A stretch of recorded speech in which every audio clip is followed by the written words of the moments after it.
Good morning my dear students.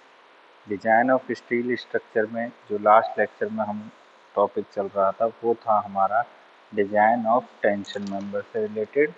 हम tension member के design steps देख रहे थे।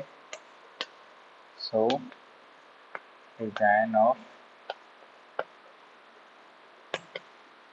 टेंशन मेंबर, और मैंने आपको ये बताया था कि इसके लिए जो हम कोड यूज़ करते हैं वो IS 800 2007 के अकॉर्डिंग हम टेंशन मेंबर की डिज़ाइन प्रोसेस को देखते हैं। कल मैंने आपको पहले जो टाइप थी design strength due to yielding of cross section वो कवर करवा लिया था। अब सेकंड टाइप पे चलते हैं, जब हमें design strength due to rupture find out करनी होती है। तो सेकंड टाइप है हमारी design strength due to rapture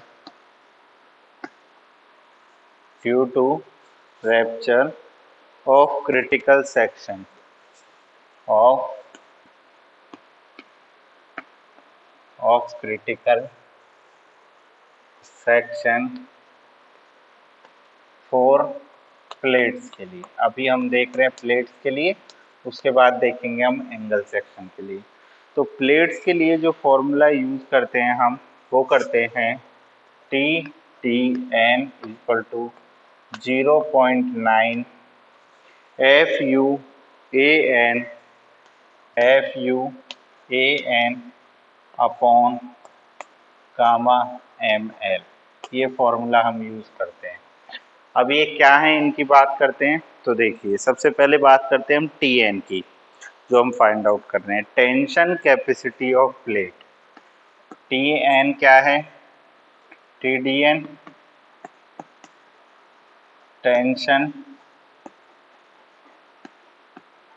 capacity of plate. TDN is the tension capacity of plate. What is gamma ML? ये मैंने आपको बताया था, partial safety factor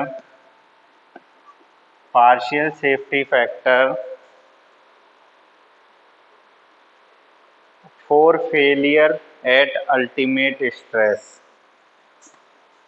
for failure at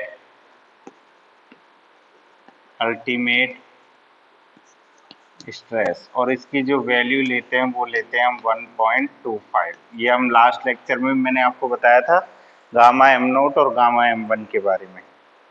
उसके बाद FU क्या है? Ultimate stress of material. FU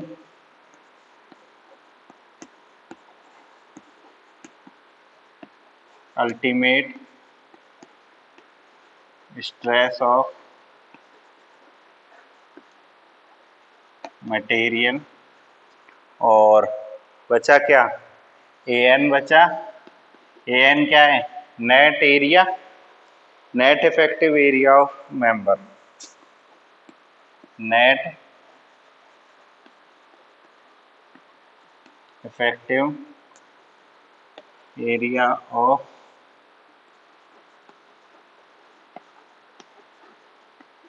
member. तो ये है हमारा क्या?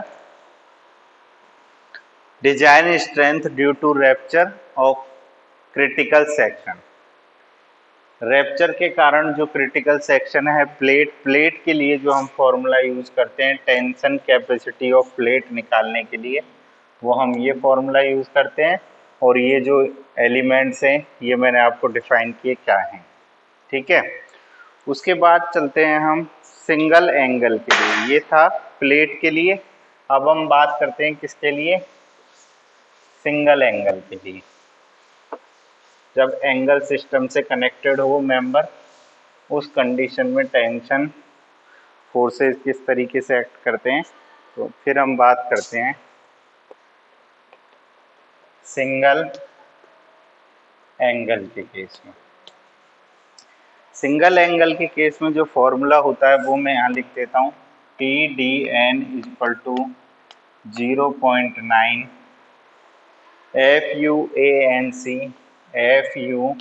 FUANC upon gamma ML plus beta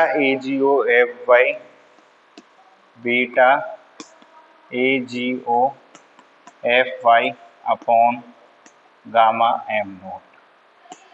ये होता है हमारा फॉर्मूला किसके केस में, जब हम एंगल सेक्शन की बात करते हैं। अब हम यहाँ देखते हैं ये सब है क्या। तो सबसे पहले चलते हैं कि आप जानते हो FU क्या है, अभी बताया था। दो चीज़ें हैं, एक तो है ANC और एक है AGO। पहले इनकी बात करते हैं। ANC का क्या मीन है? ANC का मीन है net area of the connected leg. Net area of connected leg. और AGO का क्या है? Gross area of outstanding leg. Gross area of outstanding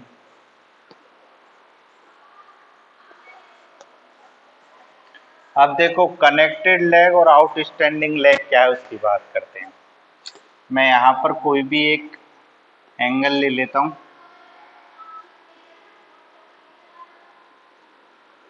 इस तरीके से मैंने ये एंगल ले लिया कोई भी एक, ठीक है। अब देखो, और ये एंगल एक प्लेट को कनेक्टेड किए हुए हैं। ये प्लेट है, ठीक है, इस प्लेट पर ये कनेक्टेड है। तो ये तो कहलाता है हमारा आउटस्टैंडिंग लेग। क्या कहलाता है? Outstanding leg. जबकि ये है जो, ये कहलाता है हमारा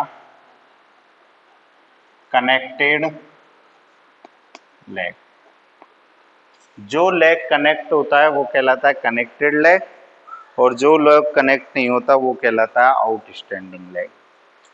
टी, अब देखिए ये तो थी इनकी बात। Gamma ML M note FY और FU आप जानते हो। अब यहाँ पर आते हैं हम कि ये B क्या है, बीटा। तो इस बीटा की भी बात कर लेते हैं। बीटा क्या है? बीटा है shear leg coefficient. What is beta? Beta is shear leg coefficient. अब देखो इस फॉर्मूले के अंदर हम क्या करेंगे, सारी वैल्यू पुट कर सकते हैं। FU हमें पता चल जाएगा ग्रेड ऑफ मटेरियल से, FY हमें पता चल जाएगा, AGN AGO हमने बता दिया, गामा ML गामा MO हमें पता है। हमें क्या नहीं पता है? हमें नहीं पता है बीटा जो है shear leg फैक्टर। अब shear leg फैक्टर के लिए हमें क्या करना है, देखिए shear leg फैक्टर का हम किस तरीके से पता लगाएंगे। तो shear leg फैक्टर के लिए आपको फॉर्मूला यूज करना है, वो मैं लिख देता हूँ। बीटा इज इक्वल टू होता है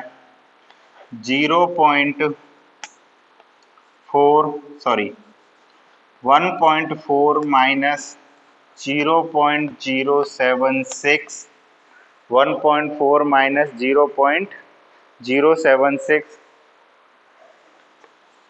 W बाई टी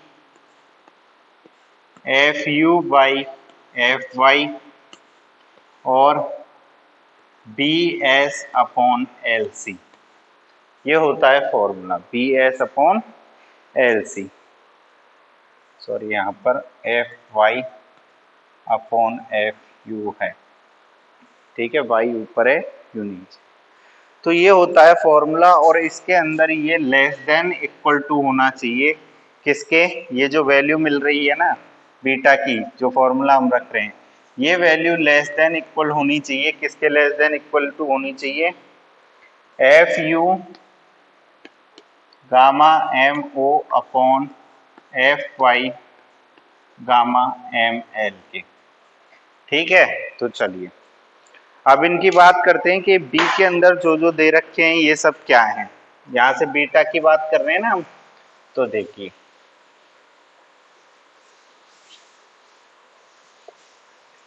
इस बीटा के लिए बात कर रहे हैं, तो देखिए इसको क्या कह रहा था मैं, इसको कह रहा था मैं आउटस्टैंडिंग लैग, और इसको कनेक्टेड लैग। अगर मान के चलो ये किसी बोल्ट से जुड़ा है, इस तरीके से बोल्ट से जुड़ा है ये, ठीक है, तो W क्या है, W तो है हमारी width of lag. What is W? Outstand lag width, या इसको ऐसे लिख दो outstand lag width. Outstand lag width मतलब ये जो आउटस्टैंड लैग है इसकी जो विड्थ है यहां से लेके यहां तक, ये है हमारी आउटस्टैंड लैग विड्थ W। उसके बाद चलते हैं हम किस पे, T। T क्या है, T है थिकनेस ऑफ लैग।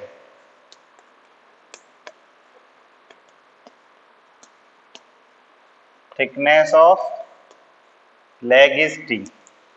T क्या है, थिकनेस ऑफ लैग है, मतलब ये जो लैग है दोनों ही इनकी थिकनेस क्या है वो है। उसके बाद चलते हैं Fy और Fu, आप जानते हो यील्ड स्ट्रेस और अल्टीमेट स्ट्रेस। Bs पे चलते हैं, what is Bs and what is Lc। Bs है हमारा shear leg width, shear leg width। अब shear leg width किसको बोलेंगे, अगर कनेक्टेड है, कनेक्शन है, तो यहाँ इस प्लेट से लेके और बोल्ट के सेंटर तक की डिस्टेंस कहलाती है W1। तो यहाँ से जो Bs होगी वो Bs इक्वल टू होगी W plus W1 minus T। ये तो होगी जब कैसा हो, जब बोल्ट कनेक्ट हो, जब बोल्टेड हो। अगर यही कंडीशन वेल्डेड में दे दे कि बोल्टेड ना होके वेल्डेड कंडीशन है, तो Bs इक्वल टू होता है डायरेक्ट किसके, W के। ये चीज आपको बहुत ध्यान से समझनी पड़ेगी कि जो shear leg width है उसको दोनों तरीके से किस तरीके से लिखना है। अगर मान लो आपको कनेक्शंस के टाइप में दे रखी है कि बोल्टेड कनेक्शन है या रिवेटेड कनेक्शन है, तब तो आपको W प्लस W1, W1 मैंने क्या बताई, एंगल के कॉर्नर से और बोल्ट के सेंटर तक की डिस्टेंस क्या है, W1। W क्या है, W है हमारी आउटस्टैंडिंग लेग की विड्थ, उन दोनों को जोड़ना है और थिकनेस को माइनस कर देना है, तो हमें क्या मिल जाएगी, हमें मिल जाएगी Bs की value, width of shear leg। और अगर वेल्डेड कनेक्शन है तो वेल्डेड कनेक्शन में आपको डायरेक्टली W के इक्वल पुट कर देना है। अब चलते हैं LC क्या है, LC है length of the end connection. LC है length of the end connection. LC है length of the end connection. Length of the end connection को किस तरीके से डिनोट करेंगे, यहां देखिए, मान के चलिए मैं किसी भी बोल्टेड कनेक्शन का एक क्रॉस सेक्शन पिक कर लेता हूं इस तरीके से, और यहाँ पर बोल्ट है, एक बोल्ट यहाँ पर है, एक यहाँ पर, एक यहाँ पर और एक यहाँ पर। तो टॉप मोस्ट बोल्ट के सेंटर से बॉटम पे जो बोल्ट है इसके सेंटर तक की जो डिस्टेंस है ये कहलाती है हमारी क्या, LC। क्या कहलाती है, LC।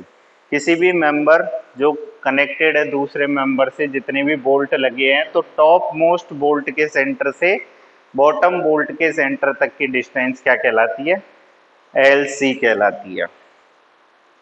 अब ठीक है, तो ये हो गया हमारा LC, BS, W, सब की वैल्यू आ गई।